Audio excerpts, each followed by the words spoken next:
Copywriters have to get really sharp about whatever topic they write about, and that's one of the benefits of finding a niche and sticking with it.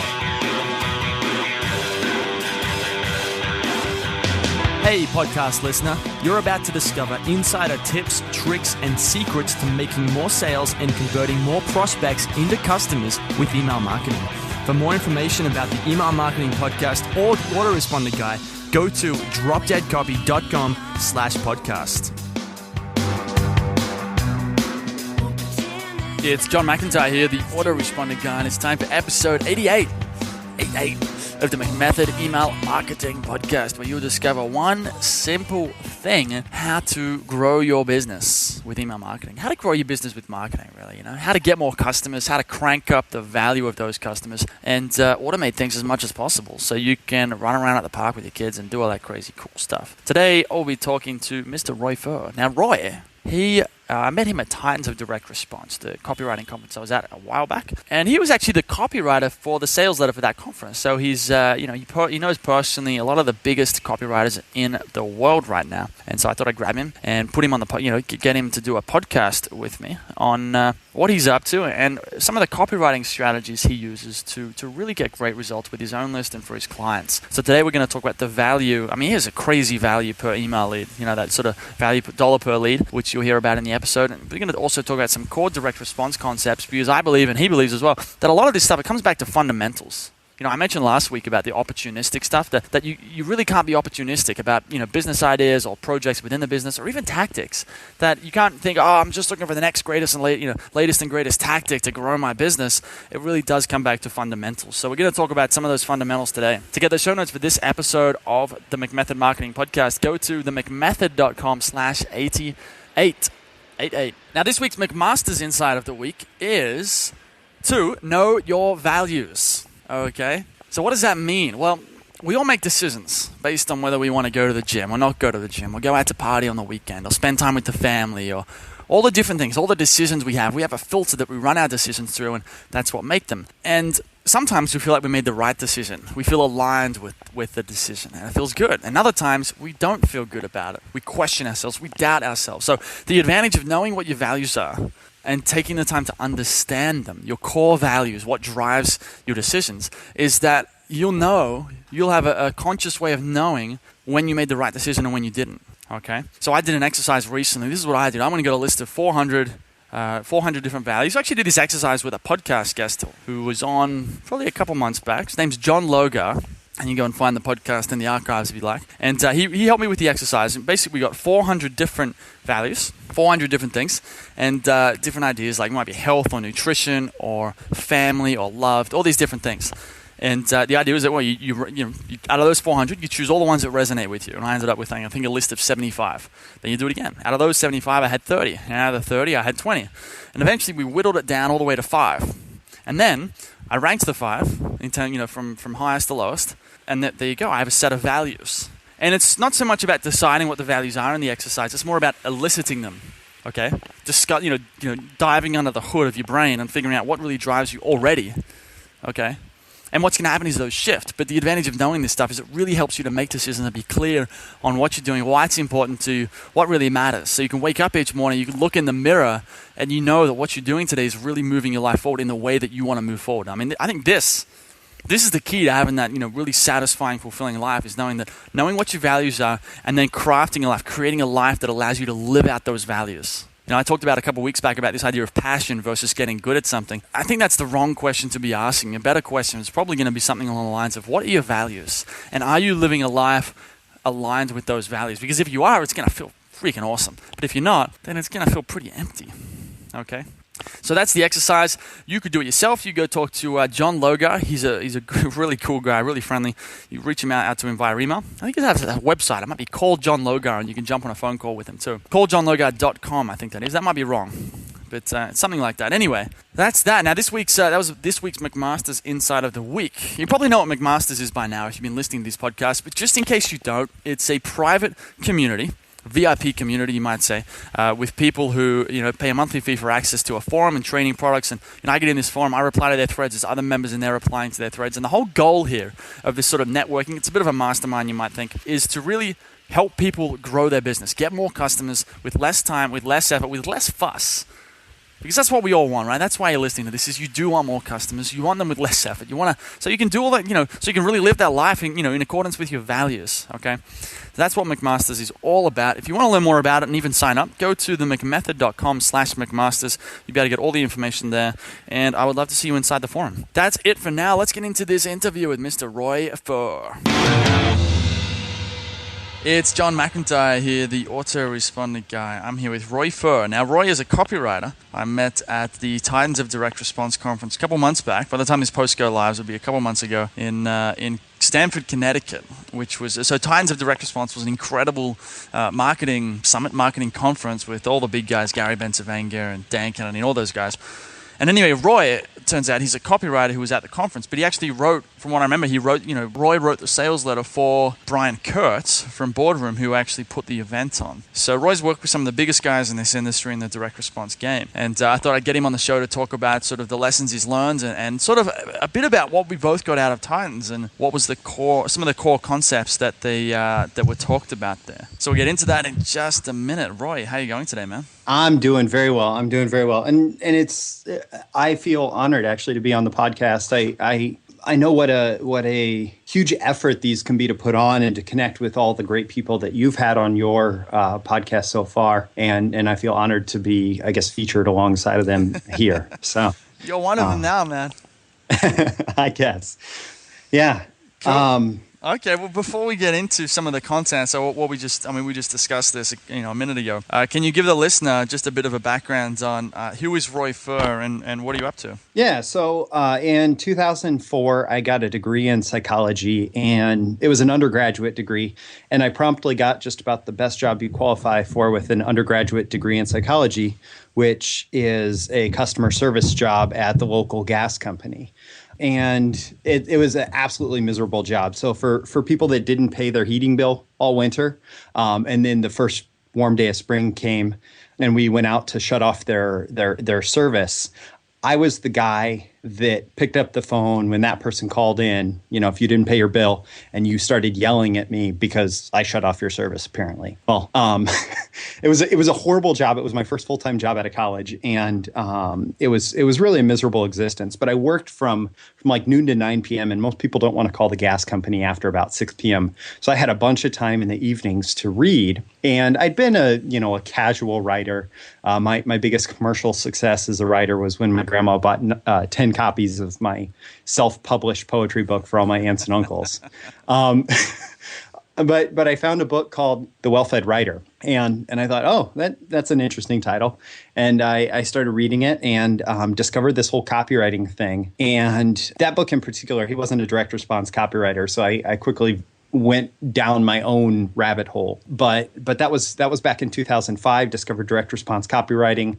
By fall 2005, I had a full-time job basically running a marketing department for a small business out in Oregon.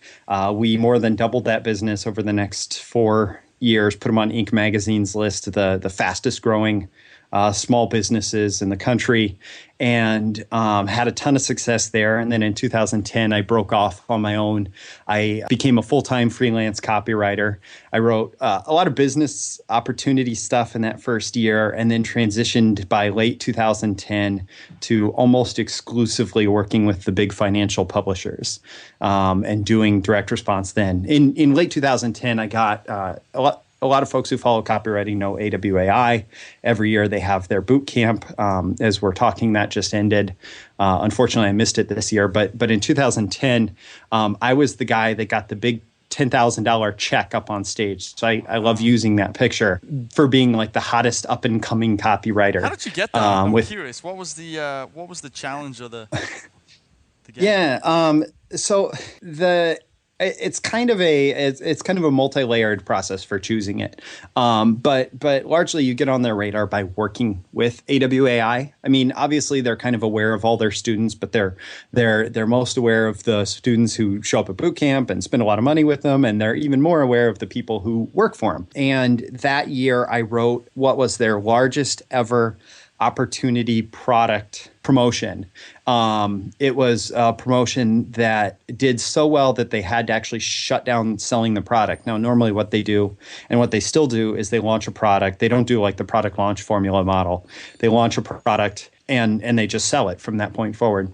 Well, it did so well that within a day or two, Katie called me up and she said, Roy, I'm a little nervous because too many people want this.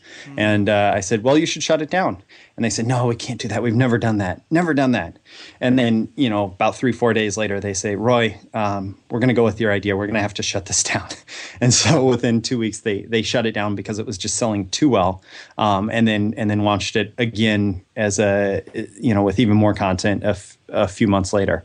But it was largely that promotion that cemented the $10,000 award that they offer. That's a cool story. Yeah. So what happened after that then? So you're at this thing, you got the $10,000 thing, and then what happened? Yeah, well, at the time I had been just starting to do work with the big financial publishers, and I got a bunch of gigs with various financial publishers at the time, and one of them actually locked me up for the next 18 months as an exclusive for them, where I did a bunch of copywriting. I wrote my first $1 million promotion there, had a lot of success with them, and even had the opportunity to kind of do some copy chiefing, like helping to run the copywriting department in kind of an interim position. And then I went back out into the freelance world after 18 months, and I've continued to work with a bunch of other folks and build my network and just go for a ride, I guess. It's a wild world. Even these big financial publishers, it's kind of a wild world to be freelancing, bouncing between them. Absolutely. Okay. Well, let's. I'm curious. Just before we get into the core direct response stuff, I'm wondering. After you tell that story, where are you trying to get to in 5 years' time? Do you want to still be the copywriter, or do you want to have a company? Well, one of the things that I've dealt with in speaking with the best copywriters in the world, because I'm on a first name basis with most of the best copywriters in the world. And so I get to have conversations with them that a lot of people don't. And there's one guy who most folks wouldn't know about. His name is David Galland. He's currently with Casey Research. He was a partner in Everbank, which is this huge online banking success story in the U.S. over the last couple decades. He hosted the New Orleans Investment Conference for, I think, 8 years.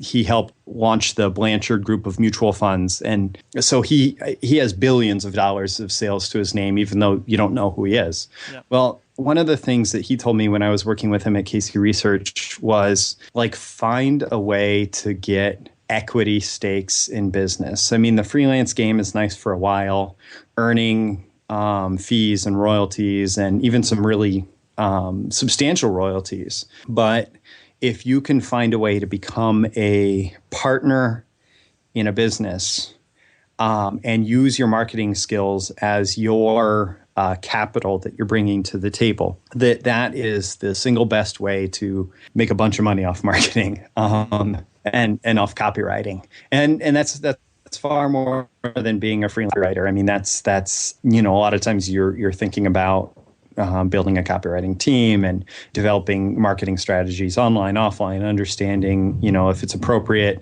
Is there a direct mail universe you can go into? Yeah, that's shrunk in the last few years, but the folks that I work with that are using the mail are still getting incredible response rates. So there's less competition in that mailbox now. It may be cheaper to go out online, but getting new customers through the mail it's a great way to go right now. Yeah. That's a cool idea. I think if there's a copywriter listening to this, there's going to be some of that. Because I know I've been in that position before, right, where I don't do too much copywriting these days, but I've been in a position before where I sort of wanted to keep going with the copywriting. I wanted to become very successful with it. And that's I haven't heard that way of approaching it, where instead of just doing, you could do small partnerships with partnering with, say, a traffic guy and doing like an internet marketing product. But I like this idea of partnering in a big company and taking an equity position in that company, because that has much bigger potential than just a Well, I royalty don't. deal. David's example was an interesting one. There were less than 10 founding partners, and I don't know how big Everbank is today. And I don't think he has a stake in it anymore. I think he might have sold his stake. But I mean, just think about that. He's one of less than 10 founding partners in like the largest online banking success story in the last decade or two. There's got to be something to that, in terms $2.2 of. billion market cap right now. Okay. Yeah, and I'm sure he cashed out before that, but still, it's Exactly. and he's done this over and over and over and over again. And it's something like I don't know the exact details, but I know Clayton Makepeace has a partnership agreement with Weiss. I don't think he's a shareholder because of something that I listened to, a presentation that he gave where he just said he didn't want to deal with being a shareholder. Dan Kennedy, he is a shareholder in multiple direct response businesses. The Kennedy's barber club being one that I know that he has some sort of stake in.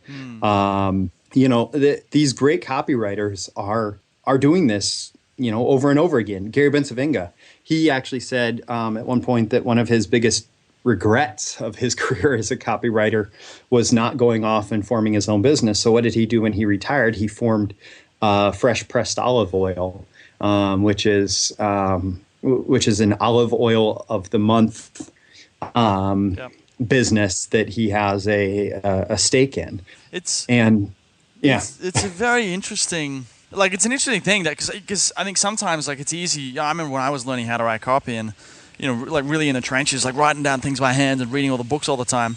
Is it was easy to think, well, this is really the point here. It's just let's just make some money with some sales letters. Let's write some emails. Let's do that kind of stuff. But the end game is really it's not really the end game. It's basically if you want to get wealthy, like you want to end up with that FU money, you need to get into a position where you're a business owner. Whether it's you own 100% of the business or you're a partner in it, you split it so you write the copy and other people build the business. However, the deal is you have to get to that point where you've got equity, where you own some sort of a business, some part of it, if you want to become really, really, really wealthy. And ideally a business where you may work hard up front, but then you're able to set up processes and systems and stuff where you're able to step away and still continue collecting those checks without having to be writing copy every day for the business.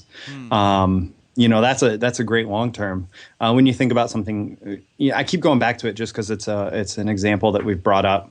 It's an interesting concept with Everbank. It's a bank. They don't need a new sales letter every week or month or something. It's. I mean, this is another thing too. Like I've noticed in the internet marketing field, and I find even with the direct response game, not everyone, of course, but there's a lot of small thinking. Like there's thinking that let's say like $10-20 million is a nice business to have. And yeah, it's nice, but if you want to make $100 million or $500 million, or say with Everbank's $2.2 billion. As far as Google's telling me right now. So, like, if you want to play at those kind of levels, it takes a much, much, much bigger idea. And I think it's going to be quite difficult to build, say, a $2 billion business on the top of a few books. And there may be publishing companies out there that are like that, but the field's very small. Mark Ford and Bill Bonner, who are partners in Agora, and Mark has written about this under Michael Masterson. His book Ready, Fire, Aim is like must read for anybody in the direct response business. I mean, they've really perfected the model of they build a small business. And then they'll get it past 1 million just by figuring out how to sell one thing. They'll get it past 10 million by selling a lot of things that those same customers want. And then after 10 million, they start to spin off divisions. And you see this with Agora all the time. Money Map Press used to be a division of Oxford Club.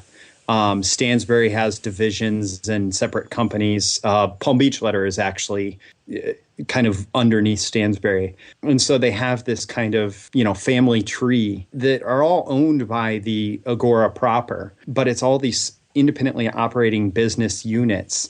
And we're talking a very solid 9-figure business with divisions of it that are still growing very fast. And that's run by 2 copywriters. I mean, actually, there was a sales letter that came out recently that said basically if Bill Bonner, because he was the founder and is the majority owner, I'm pretty sure, if he wanted to be a billionaire today, he could be. He would just have to package up Agora and sell it. But he doesn't want to be a billionaire. He wants to like write about the economy and own this business, and Right. and he's happy with where he's at. So he's not just trying to cash out. But yeah, it's and they thought big. They thought about building a publishing empire, and they figured out this model that's outlined in Ready Fire Aim of essentially supporting the intrapreneurship of, you get a really good Porter Stansberry was a really good copywriter for one of their divisions. I don't remember. And he said, I want to write my own newsletter. And so he wrote a sales letter and launched a newsletter. And, now you have Stansberry. It's this is the deep, dark secret for customers of this industry is that a lot of the newsletters, copywriters have to get really sharp about whatever topic they write about, and that's one of the benefits of finding a niche and sticking with it. Right. You get really, really sharp about a topic. And so a lot of newsletters, are written or compiled by, on the front side, a copywriter. Yeah, I mean the interesting thing, but there's an interesting thing there where they like Bill Bonner and Michael Masterton, they're copywriters, but there's an interesting thing where like it's not the copywriting part of their brain that built the company; it's the entrepreneurial part of their brain. So, let's say the listener here might be a copywriter or a consultant of some sort. But if you want to have a company, if you don't just want to be writing sales letters or maybe passing a few things on to copywriters you have or something small like that, if you want to have a company, that requires, you're going to have to put your copywriter hat on to write your sales letter. But when it comes to building the company and setting up processes and hiring staff and all that sort of stuff, you got to be an entrepreneur. And it's an interesting reminder, I think a very important reminder that I guess to think big and that different. I mean, it's not you don't have to just be a copywriter. Yeah, I think a lot of times it's kind of like the entrepreneur that started a business and got it off the ground and going is not the entrepreneur that can take it to $100 million company. And to some degree, you can do that like in your head. You can make that switch if you are like self-aware enough to do that. And so, copywriting alone may help you build a $1 million business or a $5 million business just by going out and writing a bunch of sales letters.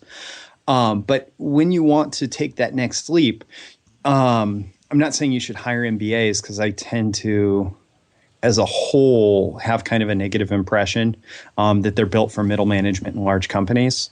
But you have to have kind of that systems MBA mindset that's taught and figure out how you can transition, I guess, or put on the different hats at different times and say, okay, when we just need to sell products, I need to put on my copywriter and marketing strategist hat. But when I want to build this big business, I need to put on my system builder hat and fill in the copywriting roles, ideally. So. Okay. So I'm curious, just to change the topic a little bit. We mentioned Titans before. You were at Titans. I was there. What was your? We talked about some of the core concepts, or like what was the gist of Titans? What did you get out of it? Yeah, I should actually bring up. I'm going to use this as just a momentary excuse to talk about my blog, Breakthrough Marketing Secrets, because I've written about takeaways a couple times, and I just on Monday, Monday as we speak, I wrote.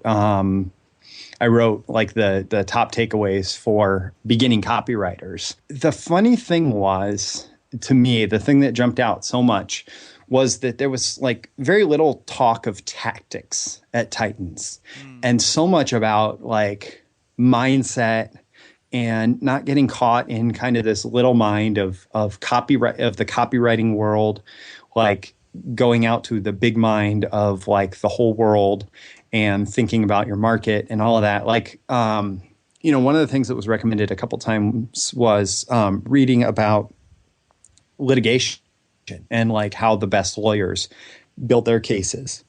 And that was completely fascinating to me, like thinking about the different types of persuasion out there, and that's still fairly connected. There were a lot of talks there, I think, about topics that might be thought of as kind of woo woo, on like, putting yourself on. I compared it to having a GPS.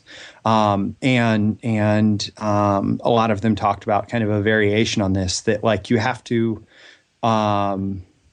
enter the, let's say you want to drive from Los Angeles to New York City.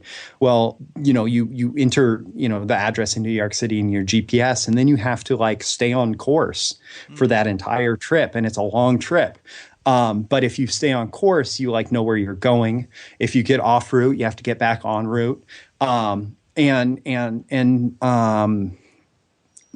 to become really great, to become a titan at direct response or anything else, like that was one of the big things that I took away, is that you have to be kind of constantly aware of that GPS.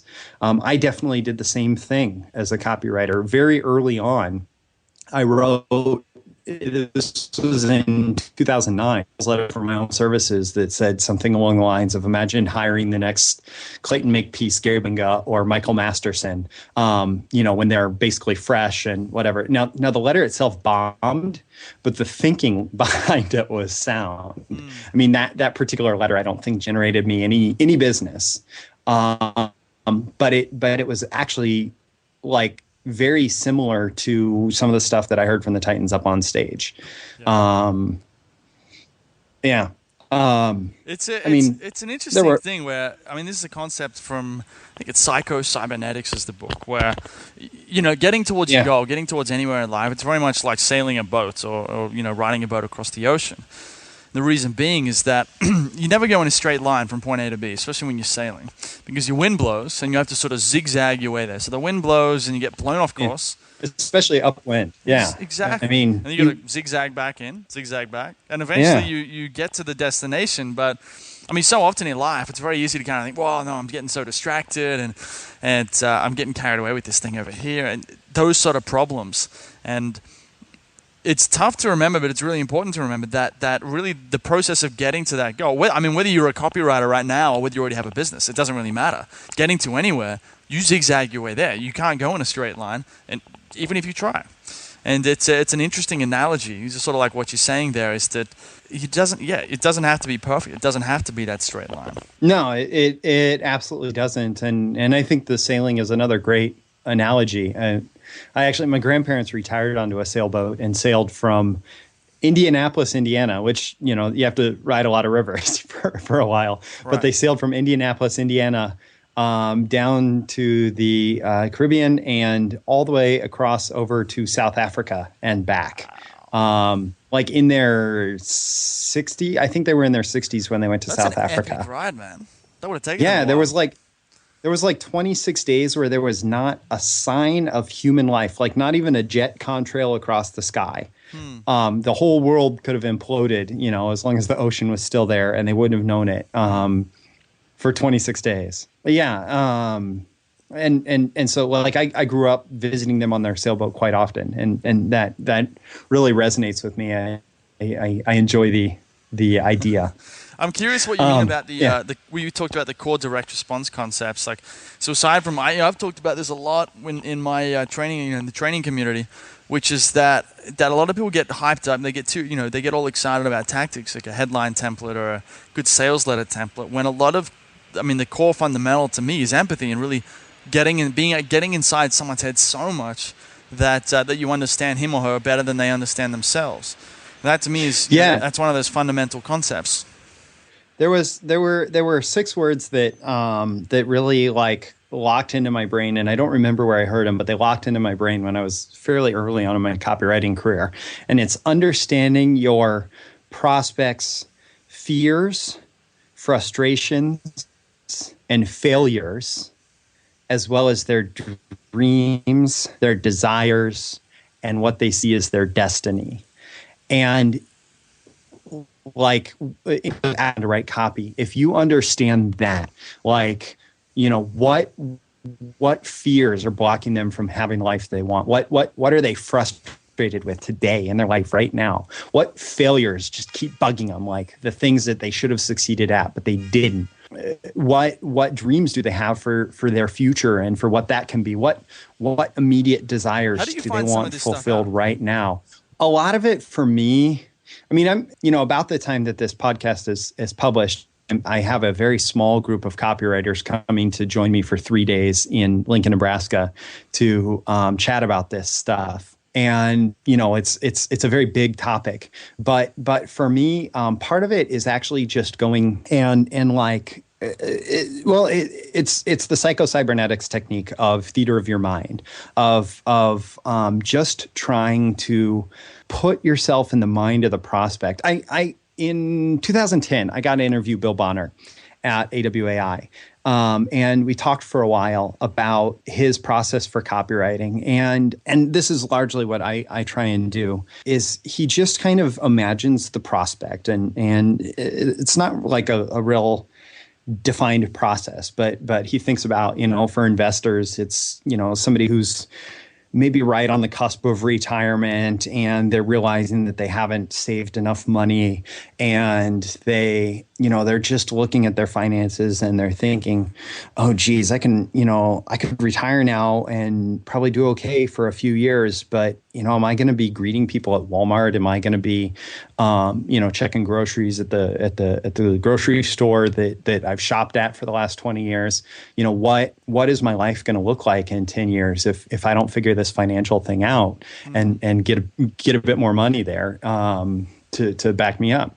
So like really try and put yourself in the mind of this person at this point in their life, and with all the past and all the future kind of crashing on them, and then like just this is in terms of finding what to write about. Just look through all your research and the topics, the news around whatever topic you're writing about, and like really look for what jumps out at you, like while you're inside that person in the theater of the mind, right? And then just try and write about that in the best damn way possible, and test it. And what starts to happen if you like stay in a market for a while is your imagination about what who that prospect is and what gets them excited, does start to become more accurate. And that's why, somebody who's been in the business for 20 years is usually going to be better than somebody who's been in the business for 2 years. There are great examples. Denny Hatch wrote a book called Method Marketing, where he had a couple examples of people who wrote their first ever sales letter. And the book, I think, is out of print. But he had, a few sales letters from like superstar pro copywriters and a few sales letters from, people who weren't even copywriters, who just sat down and wrote a letter. And both, because they did such a good job of kind of capturing the gestalt, which is a term from psychology, the big picture of who the prospect was, what they cared about, how the business or organization met them there, they did incredibly, incredibly well. There was one that was like a fundraising chain letter, basically, for like a children's medical research place, and they ended up like shutting it down, even though it was making a ton of money. Like this woman wrote it on her own. I think she was a nurse there, and she's like, this is important, and I just want you to send $10, send 10 of your own dollars, and on your letterhead, retype this letter and send it to like 5 or 10 of your friends, and ask them to send 10 of their own dollars.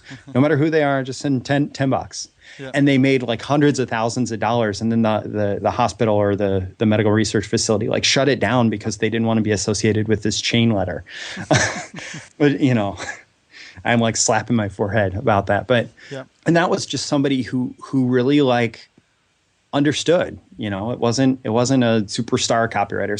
So like understanding your market, that's a great like fundamental direct response. Getting back to your question, right. But also just like the customer process of like, in order for me to buy from you, I have to know who you are first. And so like as a marketer, I have to introduce myself, like provide some sort of value or unique perspective or something to like connect with this person first.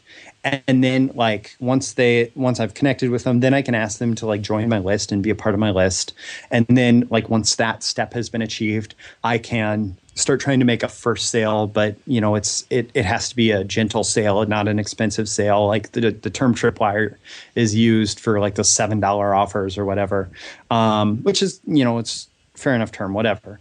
And then like a bigger sale from there, and then maybe a big sale or like a continuity sale after that. In the newsletter business, there's a bunch of front end newsletters that are less than $100 a year. And then, you can step up from there. There's like $1,000 newsletters that focus on smaller stocks with higher volatility and higher potential upside. And then there's like daily trading services where they're providing you updates, and those are much more expensive. Right.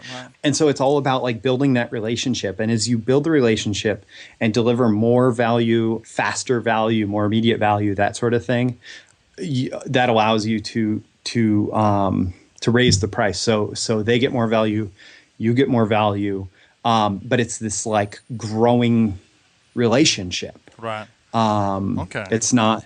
Yeah, it's sort of like it's this ongoing thing that I call it a dynamic thing. When people talk about how many emails should an autoresponder be, for example, or when should you stop contacting your customers or leads? It's like, well, never. It's a relationship. Yeah. And you can let them end the relationship by unsubscribing or canceling or something like that. But otherwise, if they don't unsubscribe or if they don't decide they don't want to hear from you, then you keep on sending them stuff. A great story. When I was working for that company out in Oregon, they published IT training. And for a little while, because I couldn't earn a royalty in the marketing department, I switched over to sales where I could get paid a sales commission. But I was still doing direct response marketing. I was just getting a sales commission and driving leads to myself and not the rest of the sales team. I very quickly became one of the top salespeople because I found a way to filter out the people that wanted to buy our really expensive solution, like $30,000. And what I did was I started off with usually a very good conversation with them. Like, this is, maybe your bait piece. I got them to raise their hand and say, I want a consultation about how your training might work in my organization. And then we would have that consultation. And then what I would do is I would just put them in our CRM system, which basically I set up a reminder that I would contact them back. And if I had just had good conversations with them, I might contact them back before the end of the week or early next week. And then as it went on and as like their purchasing process, because a lot of it was B2B sales, so the purchasing process would drag out, I just kept contacting them until I got a yes or a no. And, I told them I don't like maybes. I like yes or no. But if it's not yet, I'm going to keep, touching base and seeing how I can help. Is there anything I can do today to move it along? Yeah. And, it would start out with very frequent contacts. And then, months later, I might be sending somebody a note every 2 or 3 weeks and just saying, hey, how are things going? Is there anything I can do for you today? And it's a little bit different when you're doing like autoresponders and you're, not in a one-on-one sales process. But the principle is the same. Like, when the relationship is hot, you contact them often, but until they say no, like specifically, I don't want to do business with you, you should have some sort of ongoing contact with them and just keep doing it until they say yes or no. And I would have things go on for 6 months or more, where other salespeople would have completely dropped that lead and just, not done anything with it after 2 or 3 contacts. Yeah. I would have a $30,000 purchase order show up and everybody be looking at me like, how the heck are you doing this? Because I'd sell a couple of those a month, which worked out very well for me. Cool, man. Okay. and a bunch of other stuff too. So yeah, so that's really the attitude. I mean, like I write my stuff daily. I write articles daily, and it's a different thing because that's what I promised. But that is certainly how you should think about autoresponders. Okay. Well, cool, man. We're actually right on time here. But okay. So before we go though, let's talk more about what's going on with these breakthrough marketing secrets. And where should the listener go if they want to learn more about what you're up to? Yeah. So 5 days a week, daily, essentially, I write an article on something from the direct response marketing world or my experience. And, generally Mondays I answer reader questions. Tuesdays I talk about copy. Wednesdays I talk about web marketing stuff. Thursdays I talk about business strategy or marketing strategy. And Fridays I talk about whatever I want. And, I don't have a ton of readers, but I have very excited and loyal readers. I try and deliver a ton of value, contrary to the teaching of some other people who do daily emails. And that's fair. What works for them, and what works for me, works for me. But I write a ton of content for that. It is how I announced my copywriting event. The registrations are now closed, and certainly by the time this is published, the registrations are closed. But I will have a crew coming in to record that. But it's if you're into direct marketing, if you're into copywriting, there's going to be a lot of stuff for you in there. So that's it, breakthroughmarketingsecrets.com. If you go there, the first thing that's going to happen is a video is going to start playing where you are going to learn the most valuable secret that I learned from Gary Bensavinga, who's considered the world's best copywriter years ago. That probably has contributed more to my success than anything else. And it's a secret that's not just for copywriters. It's for life in general and for business and whatever goals you have. Right. You're going to learn that right away, and you're going to have the opportunity to sign up and get a few really valuable free reports. There's some for business owners and some for copywriters, and just good stuff. And it'll give you a chance to also try my daily stuff. And I am happy to have you unsubscribe if you ever feel like, I suck, you hate my articles, or it's just too much. I'd rather have you unsubscribe than complain that it's spam. But I have a ton of loyal subscribers who open it religiously within the first hour they receive it every day. And my stats say that. Okay. So it's a lot of fun, and it gives me an opportunity to talk about marketing.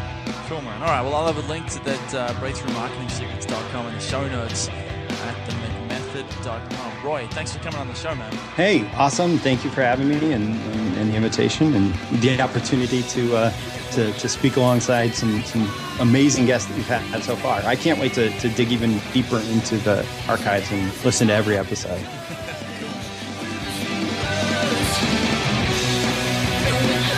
Hey everybody, thanks for listening. If you want to discover more insider tips, tricks, and secrets about driving sales with email marketing, sign up for daily email tips from the autoresponder guy. Go to dropdeadcopy.com/podcast. Sign up, confirm your email address, and I'll send you daily emails on how to improve your email marketing and make more sales via email. You'll find out why open rates don't matter and the 7-letter word that underlies all effective marketing and much more.